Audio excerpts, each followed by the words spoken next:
성경에서는 부부관계 또 부모 자식 관계가 잘 나와 있습니다. 그 다음에 우리가 가정에서만 사는 것이 아니라 또 직장에 가든지 사업을 하든지 세상에 나가서 삽니다.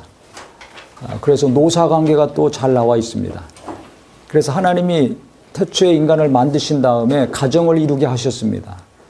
남자와 여자를 만들어 주시고 가정을 이루게 하셨으니까 그 다음에 자손들이 태어나죠. 그래서 부부관계, 부모 자식과의 관계, 형제관계는 너무나 중요합니다. 그래서 성경에 그 관계를 어떻게 지속을 해야 될지, 어떤 가정이 하나님이 함께 하시는 가정인지를 잘 가르치고 있습니다. 먼저 1절에 보시면 자녀들아, 먼저 자녀들에게 말하고 있습니다. 주 안에서 너희 부모에게 순종하라. 이것이 옳으니라. 내 아버지와 어머니를 공경하라. 이것은 약속 있는 첫 계명이니 이로써 내가 잘되고 땅에서 장수하리라. 하나님이 십계명을 주셨습니다. 모세를 통해서 십계명을 주셨는데 그 중에 4가지는 1계명부터 4계명까지는 하나님께 관계된 것이고 그 다음에 5번째 계명이 뭐냐면 네 부모를 공경하라는 것입니다. 그러면 내가 땅에서 장수하리라 그랬어요. 이게 약속 있는 첫 계명이라는 것입니다. 그래서 이 땅에서 부모를 잘 섬기고 공경하는 분들 보면 진짜 이 땅에서 하는 모든 일들이 잘 되는 걸 어려서부터 볼 수 있었습니다. 시골에서나 도시에서나 가까이에서 멀리서나 연세 드신 분이나 젊은 사람들이나 부모를 잘 섬기고 부모를 공경하면 무언가 그렇게 일이 잘 되더라고요. 근데 뭐 일이 잘 된다 할지라도 부모에게 냉정하게 하고 쌀쌀맞게 하고 부모 구박하고 박대하는 이런 가정들 보면 뭐가 안 돼요. 부모는 안타깝게 여기지만 뭐가 안 됩니다. 자손들이 안 돼요. 하나님이 행한 대로 갚아주신다고 했는데 믿는 자나 안 믿는 자나 그런 일들을 많이 볼 수 있습니다.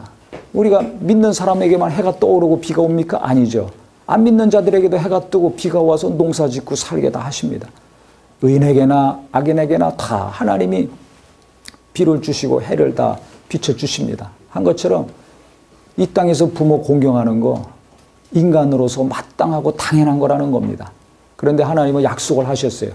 땅에서 잘 되고 장수한다는 것입니다. 그러니까 우리가 이 땅에서 모든 범사와 형통하고 오래오래 사시려면 보양 많이 먹고 운동 많이 하는 것도 중요하지만 뭘 하면 됩니까? 그렇죠. 부모를 잘 섬기고 공경하고 순종하는 은혜가 있기를 예수 이름으로 축원합니다. 그러니까 내 자식들 잘 되기 부모들 다 원하는데 그러려면 어떻게 해야 돼요? 이걸 부모가 잘 가르쳐 줄 수 있어야 됩니다. 오늘 어버이날이죠. 어버이날 되면 편지 쓰고 선물해라. 부모들이 가르쳐야 됩니다. 생일달 되면 부모님에게 어떻게 해야 될지, 명절 되면 어떻게 해야 될지, 시집 장가 가면 부모님, 양가 부모님이 생깁니다. 그럼 자기 부모하고 또 배우자 부모에게 어떻게 해야 될지 그걸 부모들이 계속 가르쳐야 돼요. 요즘 젊은이들은 진짜 뭘 몰라도 한참 모릅니다. 그러니까 어려서부터 가르쳐야 되고 지금까지 안 가르쳤으면 지금부터라도 가르쳐야 되고 결혼해서 출가했으면 지금부터라도 시집간 딸에게 결혼한 아들에게 이걸 잘 가르칠 수 있어야 됩니다. 근데 이런 거 안 가르치고 나중에는 시험 들죠. 부모들이. 아유 괘씸하다고. 자식들 키워봤자 아무 소용없다고. 그때 상처받고 충격받지 마시고 앞으로 계속 시험 드는 자식 되지 마시고 부모 되지 마시고 지금부터 하나님 말씀을 잘 듣고 이거 잘해야지. 부모를 잘 섬기고 공경해야지 내 자식들이 복을 받는구나. 내가 복을 받는구나 아셔서 어려서부터 젊어서부터 결혼했을지라도 지금부터 잘 가르치시기를 바랍니다. 아멘. 과거에는 이게 이제 부모들이 이제 경제 활동을 못하고 건강을 잃으면 자녀들이 다 같이 살았죠. 모시고 살았습니다. 그래서 이게 대가족 제도니까 뭐 많은 식구들이 같이 삽니다. 그래서 부모님들이 당연히 자식들에게 도움을 받고 자식은 당연히 부모 모시고 사는 건 줄 알고 살았어요. 근데 지금은 어떻습니까? 제가 가만히 생각해 보니까 요새는 효도가 뭐가 효도인가 생각해 봤어요. 뭐가 효도입니까? 속 안 썩이고 자기들끼리 잘 사는 게 효도입니다. 맞습니까? 틀립니까? 네, 그렇죠. 여기 연세 드신 분들 다 끄덕끄덕거리시네. 시집가고 장가갔으면 키워서 결혼시켰으면 자기들끼리 안 싸우고 자식 낳고 잘 살던 경제적으로 좀 쪼들리던 간에 부부가 의지하면서 서로 위로하면서 자식하고 알콩달콩 사는 것이 부모 입장에서는 제일 효도예요. 제일 효도. 그래서 그 다음에는 나옵니다. 자, 4절에 보면 또 아비들아 너희 자녀를 노엽게 하지 말고 오직 주의 교훈과 훈계로 양육하라 그랬습니다. 자녀들은 부모를 잘 섬기고 모시고 그 다음에 아버지들, 엄마가 빠졌어요. 왜냐하면 옛날에는 다 아버지들이 다 왕이었지 않아요. 집에서는 아버지가 왕입니다. 가부장적인 제도였기 때문에 이 당시나 우리나라 옛날에도 그렇고 예수님 당시도 그렇고 그러니까 아버지가 하면 다 조용하죠. 뭐 엄마고 뭐 아이들이 많다 할지라도 뭐 아버지가 기침소리 한 번 하면 다 조용합니다. 아버지가 바깥에서 문 밖에서 집에 퇴근하고 오시면 온 가족들이 다 나가서 인사해야 됩니까? 안 해야 됩니까? 예. 뭐 하다가도 다 일어나서 나가요. 엄마도 나가고 큰 아이들 뭐 작은 아들 둘째고 셋째고 다 나가서 오셨냐 그러고 나가시면 또 가서 인사하고 안녕히 가시라 그러고. 근데 요즘은 뭐 아버지가 왔는지 없는지도 몰라요. 다 자기 방에 있어서 할 일. 부모들이 인사하고 다니죠. 애들한테 가가지고. 거꾸로 됐어요, 이게. 이렇게 세상이 바뀌었습니다. 그런데 과거에는 아버지의 그 권위가 굉장했습니다. 아버지가 한마디 하면은 뭐 다 들어야죠. 그 말이 옳을 때도 있지만 틀릴 때도 있어요. 그렇다고 그거 틀리다고 옆에서 아내들이 뭐라고 할 수 없습니다. 요즘은 말하기 전부터 엄마들이 목소리가 더 크죠. 무슨 얘기하면 뭐 아버지들보다 엄마 소리가 더 커서 요즘 아버지들은 참 불쌍합니다. 기운도 없고 뭐 찍소리도 못하고 거기 사는데 과거에는 아버지 권위가 굉장했어요. 그러니까 자식들도 꼼짝 못하죠. 엄마도 꼼짝 못하고. 그러니까 무슨 일이 일어나냐면 아버지들이 이치 안 맞는 얘기를 하는 거예요. 말도 안 되는 얘기만 합니다. 옳은 얘기 할 때도 있지만. 그러면 그게 어떻게 됩니까? 아내도 상처가 되고 자녀도 상처가 되죠. 이래라 저래라. 자기는 그렇게 본을 보이지도 못하면서 자식들에게는 가르친단 말이에요. 그러니까 자식들이 그러면 상처를 받고 분노가 일어납니다. 그래서 지금도 보면 아버지한테 받은 상처 때문에 마음의 고통을 치유받지 못하고 사는 분들이 많습니다. 그걸 어떻게 할 수 있느냐? 아버지한테 하도 시달려가지고 뭐 두드려 맞는 사람도 있고 아니면 계속 욕먹거나 아니면 잔소리를 듣거나 정죄하거나 뭐 이렇게 너는 왜 이 모양 이 꼴이냐? 나는 안 그랬는데 너는 왜 이렇게 하냐? 이런 소리 항상 듣고 살거든요. 모든 아버지들이 다 그랬으니까. 그러니까 그게 막 20년, 30년 동안 아버지 밑에서 이렇게 듣고 살았기 때문에 그게 쌓였어요. 그러니까 그 소리를 듣고 자랄 때는 너무 괴로우니까 나는 크면 저렇게 안 해야지. 나는 우리 아버지처럼 살지 말아야지. 우리 아들한테 저렇게 말하고 행동하지 말아야지. 결심합니다. 근데 결혼해서 자식 낳고 살다 보면 아버지가 했던 말 내 입에서 나올 때가 있습니까? 없습니까? 조용한 거 보니까 거의 인정하는 거예요. 아버지가 했던 행동 내가 하는 경우가 많습니다. 이게 반복이 돼요. 이게 자손 대대로 안 좋은 게 이게 계속 내려오는 거예요. 내가 아버지한테 받은 상처, 그것이 내게서 또 나와서 내 아들에게 상처가 됩니다. 어머니한테 받은 상처가 내 딸에게 또 그대로 나를 통해서 전달이 돼서 내 딸이 상처받습니다. 이런 경우를 많이 볼 수 있어요. 아버지가 쓰는 그 안 좋은 단어가 어느 순간에 내 입에서 계속 나옵니다. 나도 모르는 사이에. 왜 그래요? 수십 년 동안 들어왔기 때문에 나도 모르는 사이에 입력이 돼서 어느 순간에 나오는 거예요. 그 왜 나올까요? 상처가 있기 때문에. 분노가 있기 때문에 이게 나오는 겁니다. 그래서 이 상처는 재생산돼요. 누구에게? 나를 통해서 내가 사랑하는 내 자손들에게. 내가 부모로부터 받은 아픔, 실망, 분노가 나도 모르는 사이에 내 딸, 내 아들에게 이게 나갑니다. 그래서 나는 저렇게 살지 말아야지. 나는 저렇게 말하고 행동하지 말아야지 했는데 그것이 어느 순간에 내게서 내 아들, 딸들에게 나타나는 것을 볼 수가 있어요. 치유되지 않았기 때문에 그래요. 어려서부터 자라면서 받은 상처가, 부모에게 받은 상처가 치료되지 않으면, 하나님의 은혜로 치료되지 않으면 이것이 계속 내 자손들에게 나옵니다. 내가 병들었던 거 그대로 내 자손들이 아파합니다. 이것이 단절되는 은혜가 있기를 예수 이름으로 축원합니다. 그래서 1절에도 자녀들아 주 안에서 너희 부모를에게 순종하라 그랬어요. 예수 안에서 순종하라는 것입니다. 그래서 자녀들을 교육하고 훈련시키고 양육할 때도 그냥 자녀들 분노하게 만들지 말고 상처받게 하지 말고 오직 주의 교훈과 훈계로 양육하라고 그랬습니다. 내 생각대로 내가 행한 대로 나는 젊었을 때 저렇게 안 살았는데 나는 어렸을 때 저렇게 공부 안 했는데 나는 결혼해서 열심히 일해서 집도 마련하고 막 이렇게 준비를 했는데 너는 왜 이 모양 이 꼴이냐? 어떻게 해야 된다? 이렇게 해야 된다? 저렇게 된다? 그거 아무 소용없습니다. 관계만 안 좋아지지 그 말 듣지 않습니다. 벌써 중학생만 되면 요즘 아이들 말 안 듣습니다. 중학생 때부터 부모들이 어떻게 될지를 모릅니다. 그러니까 나이 먹은 자녀들에게 이래라 저래라 이렇게 해라 저렇게 해라 먹혀 들어가지가 않습니다. 그런데 먹혀 들어가는 말씀이 있어요. 그게 뭐냐면 하나님 말씀입니다. 할렐루야. 그래서 내가 살아온 인생 경험과 체험과 옳고 그름의 가치관과 세계관, 물질관도 중요하지만 그건 내게 맞는 것이고 내가 깨달은 것이고 모든 자들을 온전케 하고 하나님의 은혜와 사랑을 받게 하는 것은 하나님 말씀인대로 순종할 때 이루어지기 때문에 아비들아 권위만 앞세워서 아버지의 강력한 권위만 앞세워서 그 권위로 자녀들 쥐어짜거나 누르거나 압제하지 말고 독재자들처럼 오직 주의 교환과 훈계로 양육하라는 것입니다. 그러려면 어떻게 돼요? 아버지들이 하나님의 말씀을 알아야 됩니다.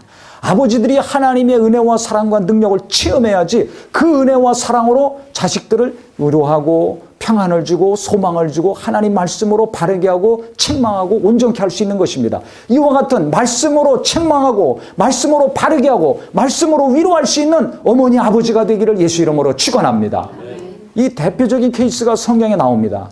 자식 교육에 성공한 부모와 놀라운 집안이고 굉장한 집안인데 자식 교육에 실패해서 온 가족이 망한 집안이 나와요. 그 이야기가 나옵니다. 아주 비교하면서 서로 간에. 그 아들들도 비교해가면서 나옵니다. 그게 어디에 나오냐면 사무엘상 2장부터 3장, 4장까지 나옵니다. 아버지가 누구였나? 첫째 아버지가 하나는 엘가나, 하나는 엘리였습니다. 엘가나는 누구의 남편입니까? 사무엘을 낳은 한나의 남편이에요. 한나가 기도 많이 해가지고 아들을 낳죠. 이게 사무엘입니다. 서원하고 낳기 때문에 내게 아들 주시면 하나님께 바치겠습니다. 서원하고 낳기 때문에 이제 낳자마자 얼마 있다가 하나님께 드렸어요. 엘리는 누구냐면 제사장입니다. 제사장. 거룩한 자죠. 아론의 지파, 아론의 후손입니다. 그래서 아론의 후손들은 다 레위 지파는 제사장 일을 하도록 했습니다. 다른 거 안 하고. 지금으로 말하면 목회자예요. 다른 세상 일 안 하고 돈 버는 일 안 하고 오직 하나님 일 하는 거. 이게 얼마나 신령합니까? 이스라엘 백성들이 죄짓고 재물 가지고 오면 그 재물로 하나님께 제사 드리고 위로하고 격려하고 자유함을 선포했던 하나님과 이스라엘 백성들, 죄인과 하나님과의 관계에서 중보 역할을 했던 중요한 일을 했던 제사장들. 얼마나 영광스러운 일입니까? 얼마나 복된 일입니까? 그걸 자손 대대로 해왔습니다. 그런데 그렇게 신령하고 거룩하고 복되고 영광스러운 일을 하는 엘리 가정인데 엘리가 어떻게 했냐면 자식을 하나님보다 더 사랑했어요. 지금 한국의 부모들처럼. 진짜 자녀들 잘 되기 원한다면 오늘 말씀 잘 들으셔야 됩니다. 우리가 자녀들한테 무슨 덕을 보려고 하지 않잖아요. 요즘 부모들은. 자녀들 잘 키워서 시집장가 가면 자기들끼리 잘 사는 게 큰 효도인데 요즘은. 어떻게 해야지 자식들이 잘 될 수 있는가? 하나님을 더 사랑해야 돼요. 자식보다. 근데 엘리는 거꾸로 그가 그렇게 거룩한 직분을 자손 대대로 이어온 사람이었는데 영적으로 타락해가지고 깨어있지 못했어요. 정신 못 차리고 있었어요. 그래가지고 어느 정도로 정신 못 차렸냐면 아들들 교육을 제대로 못 시킨 겁니다. 어떤 교육? 세상 교육이 아니라 하나님 믿는 거, 하나님 섬기는 교육을 어려서부터 철저히 시켰어야 되는데 이걸 실패했어요. 신경을 안 썼어요. 그 자손대대로 했으니까, 내가 했으니까 우리 아버지도 하고 할아버지도 하고 조상들 했으니까 우리 아들도 잘 하겠지. 천만의 말씀. 내가 믿음 좋다고 내 아들이 믿음 좋고 내 아내가 믿음 좋다고 내 남편이 믿음 좋습니까? 그건 계속 꾸준히 가르치고 교육시키고 책망하고 기도하고 인내하면서 훈련시켜야 됩니다. 몇 번 했다고 되는 것이 아닙니다. 일평생 기도하고 말씀 안에서 깨어있는 우리 모두가 되기를 예수 이름으로 축원합니다. 어느 정도로 이 엘리 아들들이 타락했냐면 이제 그 제물을 드리잖아요. 하나님께 이스라엘 백성들이 올 때 그 제물을 우리로 이제 헌금하는 것처럼 제물을 드립니다. 그러면 그 제물을 하나님의 법대로 그걸 잘 처리를 해야 되는데 이 아들들이 너무 타락해가지고 자기 사원들 시켜가지고 그것을 막 갈취해갖고 오게 하는 거예요. 제물은 하나님께 드릴 때 최고 좋은 것을 드리지 않습니까? 그러니까 막 갈취해갖고 오는 거예요. 시켜가지고. 막 조직폭력배들이 하는 것처럼 막 협박하고 윽박지르고 해가지고 안 된다 할지라도 막 가가지고 미리 막 가서 자기 것으로 하는 겁니다. 자기 소유로. 그러니까 하나님이 아시죠. 이게 소문이 나겠어요? 안 나겠어요? 나죠. 엘리의 귀까지 들어왔어요. 그러니까 엘리가 자녀들 경고했습니다. 그럼 그때 딱 부러지게 하고 무언가 바로잡고 결단을 내서 우리가 이렇게 살면 안 된다. 우리 가정은 이렇게 살면 안 된다. 하나님이 주신 이 거룩한 직분을, 이 일을 잘 감당해야 되니까 정말 우리가 회개하고 잘해야 된다고 자식들의 버릇을 완전히 고칠 수 있어야 되는데 그게 아니에요. 자식을 하나님보다 더 사랑하는 아버지였기 때문에 대충 하고 넘어간 겁니다. 그러니까 이게 안 고쳐져요. 또 어려서부터 이것을 철저히 했어야 되는데 지금 나이 들어서 그렇게 타락하고 자기들 마음대로 그냥 재물을 다루고 뺏어가고 막 하니까 이게 고쳐지겠어요? 나이 들어가지고? 안 됩니다. 그러니까 어떻게 되겠어요? 나중에 이게 더 커가지고 이제는 그 성막 안에서 일하는 처녀들까지 막 겁탈하기 시작했어요. 갈 때까지 간 거죠. 그래 하나님이 결정을 이 사람들은 안 되겠구나. 나를 멸시하는 자는 내가, 나를 존중하는 자는 내가 존중히 여기지만은 나를 경멸히 여기는 자는 내가 멸시하리라. 그들은 하나님께 드리는 제사를 멸시했습니다. 지금 우리가 예배 얼마나 중요합니까? 온 성도들이 모여서 예배하는 게 얼마나 중요합니까? 이 예배를 멸시했어요. 하나님께 드리는 제사를 멸시했습니다. 나를 경멸히 여겼다는 겁니다. 하나님이 크게 수치심을 느꼈다는 겁니다. 그래서 나도 그들을 멸시하리라. 나를 존중히 여기면 내가 그들도 존중히 여기는데 나를 경멸했기 때문에 내가 그들을 멸시하리라. 왜 그 엘리의 자식들이 그렇게 타락할 수 있었는가? 그걸 하나님이 얘기하셨어요. 내가 나보다 내 아들들을 더 사랑해서 그렇다. 그러니까 아버지가 하지 말라고 그래도 그게 먹혀 들어가지 않는 거예요. 어려서부터 이게 훈련이 되고 됐어야 되는데 하나님 경외하는 훈련을 안 시켰습니다. 그런데 사무엘은 어려서부터 엄마 품을 떠나고 아버지 품을 떠나서 엘리 밑에서 자랐거든요. 엘리가 제사장이고 선지자니까. 그러니까 한나가 기도해서 난 아들인데 어려서 그 아들을 떠나보냈으니 얼마나 많이 기도했겠어요. 성경에는 나와 있지 않지만 나중에 하늘나라 가면 물어보세요. 그 아들 자기 품에서 키워야 될 그 귀한 아들인데 자기 품을 떠나서 하나님의 것으로 들여서 소원해서 바쳤으니 얼마나 기도했겠어요. 아마 한나가 죽는 순간까지 계속 기도했을 겁니다. 그래서 그 자식들이 이렇게 타락하고 범죄하고 할 때 이 사무엘 선지자는 하나님과 사람들에게 은총을 받았더라. 많이 받았더라 이렇게 나와요. 하나님을 경외했더라. 하나님을 섬겼더라. 그러니까 부모 밑에서 부모가 그냥 호의호식 그것이 너무 지나쳐서 하나님에게 드린 재물까지 막 그냥 탈취하고 그 다음에 거기 안에서 일하는 사람들까지 막 강간하고 이 정도까지 타락해 갈 때 똑같은 장소에서 똑같은 엘리 밑에서 자랐지만 사무엘은 갈수록 거룩해지고 갈수록 신령해지고 갈수록 영감이 넘쳤습니다. 그래서 어느 날 그 아들들이 그런 엄청난 범죄를 저지를 때 사무엘의 귀에는 하나님의 음성이 막 들려왔습니다. 할렐루야. 할렐루야. 아무리 이 시대가 이렇게 문란하고 타락하고 음란하고 폐역하고 정신없이 막 돌아가고 부부간에 죽이고 부모가 자식을 죽이고 버리고 막 쓸어서 몇 토막으로 내서 그냥 멀쩡히 죽이고 던져버리고 하는 이 무서운 시대지만은 무너져가는 집안이 있고 무너져가는 자손들이 있는 반면에 이와 같이 영감이 있고 하나님을 경외하고 하나님을 의지해서 하나님의 음성을 듣고 하나님께 붙들리는 자들도 있다는 것을 아시기를 예수 이름으로 축원합니다. 그러니까 부모가 잘해야 돼요. 자식들을 보고 뭐라고 할 필요 없어요. 어머니 아버지들이 잘해야 됩니다. 할머니 할아버지들이 정신 차리고 있어야 됩니다. 이게 무서운 겁니다. 심은 대로 거둔다고 그랬어요. 내가 자식들에게 어떤 기도를 하는가, 무엇을 그 귀에다가 심어주고 머리와 가슴에다 심어줘야 될 것인가, 내 밑에서 20년 30년 사는 동안에 나는 내 아들 딸들에게 무엇을 심어줄까, 어린 손자 손녀들에게 무엇을 심어줄까. 과자만 사주고 밥만 사주고 옷만 사주는 것이 아니라 그들 영혼의 하나님의 말씀을, 생명의 말씀을, 믿음을 심어주려고 몸부림치는 우리 모두가 되기를 예수 이름으로 축원합니다. 우리 젊은이들도 마찬가지예요. 어떤 배우자를 내가 얻어야 될 것인가. 예쁘고 날씬하고 멋있고 학벌 좋고 문벌 좋고 그것으로 보장받을 수가 없어요. 기도하는 사람, 하나님 말씀으로 살려고 하는 사람, 하나님 뜻대로 살려고 하는 사람, 하나님을 존중함으로 하나님이 높여주시는 자, 하나님이 존중히 여기시는 자를 배우자로 만나 결혼해서 행복한 가정 이루기를 예수 이름으로 축원합니다. 돈은 잠깐의 평안과 쾌락은 줄 수 있으며 그렇지만 행복을 갖다 줄 수 없어요. 그걸 잘 아셔야 돼요. 하나님을 경외하는 사람 만나야 돼요. 기도하는 사람 만나야 돼요. 믿음으로 살려고 하는 사람을 만나야 돼요. 그래야 자식 낳아서 자식도 잘 키우죠. 부모님과 갈등이 있을 때 부모님을 위해서 기도하죠. 부모를 공경하는 거 말로만 됩니까? 예수 믿는다고 됩니까? 예수 믿더라도 고부간의 갈등, 시어머니 때문에 속 썩는 며느리가 얼마나 많은지 몰라요. 싸가지 없는 자식들 때문에 괴로워하고 눈물 흘리는 시어머니, 시아버지가 얼마나 많습니까? 믿는다고 다 그렇습니까? 그렇지 않아요. 믿음 있는 어머니가 기도 많이 해야 돼요. 그래야 자식들이 변화되고 며느리도 변화되고 딸도 변화되고 사이도 바뀌는 겁니다. 며느리가 기도 많이 해야 됩니다. 딸들이 시집가서 그 시부모를 위해서 기도 많이 해야 됩니다. 그래야 예수님 마음이 되고 또 용서하고 불쌍히 여기서 시어머니한테 또 찾아가고 음식도 해드리고 연락도 하고 얘기도 하고 전화도 몇 시간씩 붙들고 가죠.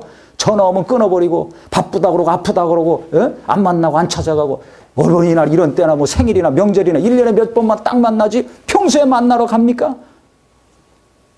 무슨 날 때만 만나면 뭐이거 불신자들도 다 하고 악한 자들도 다 하는데 평소에 부모에게 연락하고 공손히 대하고 뭐든지 큰 거든 작은지 섬기고 베풀고 하는 며느리가 들어야 될 텐데 그게 그냥 되냐 이거.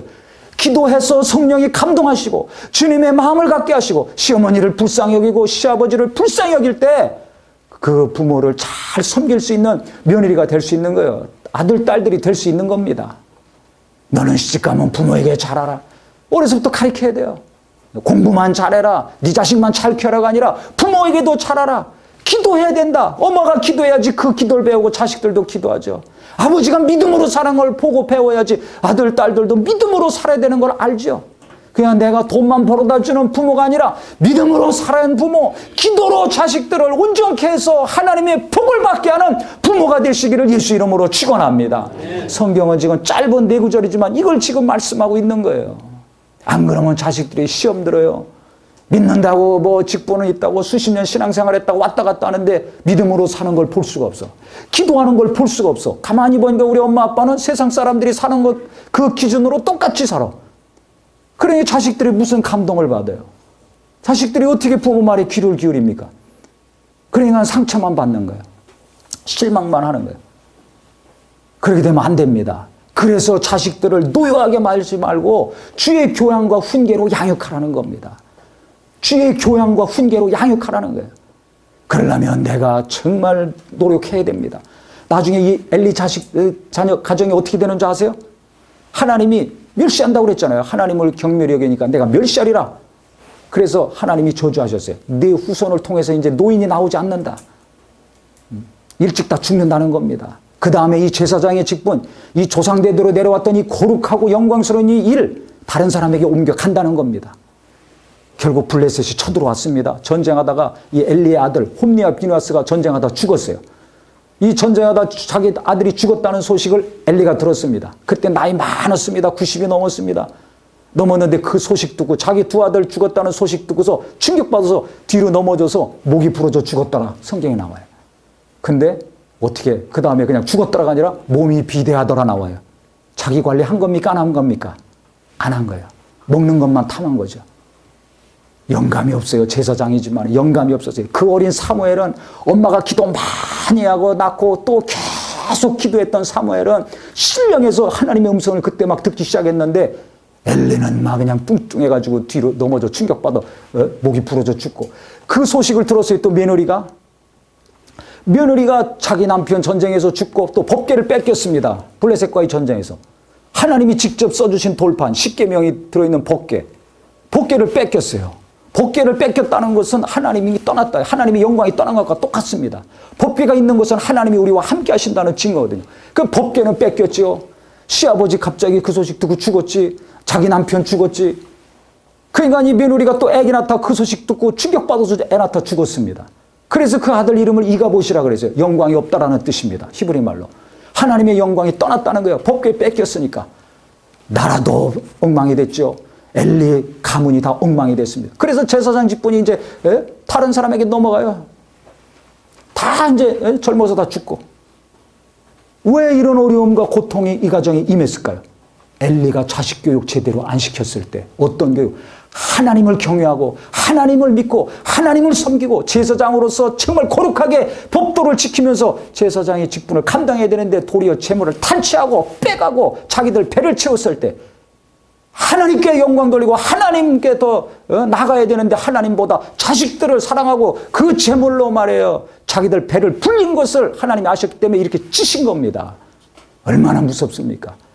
그래서 우리는 정말 내 앞날이 하나님이 함께 하시고 내 자손 대대로 하나님이 함께 하시고 은혜를 베푸시려면 하나님을 경외하고 하나님을 사랑하는 가족이 되어야 되겠다. 결심하고 날마다 깨어 기도하고 말씀으로 인도함 받고 은혜 받고 회개하고 온전케 되는 믿음의 삶이 되시기를 예수 이름으로 축원합니다. 예수 이름으로 축원합니다. 그래서 나를 사랑하고 내 계명을 지키는 자는 자손 천대까지 은혜를 베푸는 것이다. 하나님이 말씀하셨어요. 출애굽기 20장 6절에. 천대까지 하나님이 은혜를 주신다는 겁니다. 누구에게? 부동산 투자 많이 한 사람에게? 주식을 많이 가지고 있는 사람에게? 아니에요.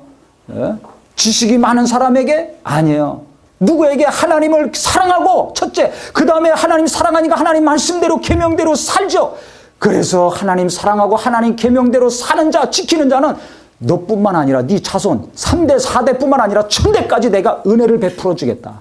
예수님도 이 땅에 오셨을 때 어렸을 때 어린 시절이 있었습니다. 저 어린아이들처럼 키가 자라가며 강해지고 그 다음에 하나님의 은혜가 그 위에 있더라 그랬어요.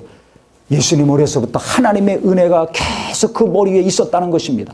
부모가 은혜 받아야 할아버지 할머니가 은혜 받아야 그 은혜가 자손들에게도 계속 흘러갈 수 있는 것입니다. 할렐루야. 내 자손들 머릿속에 수학, 영어 잘하는 지식만 번쩍번쩍 빛날 것이 아니라 하나님의 은혜가 임해야 되겠구나.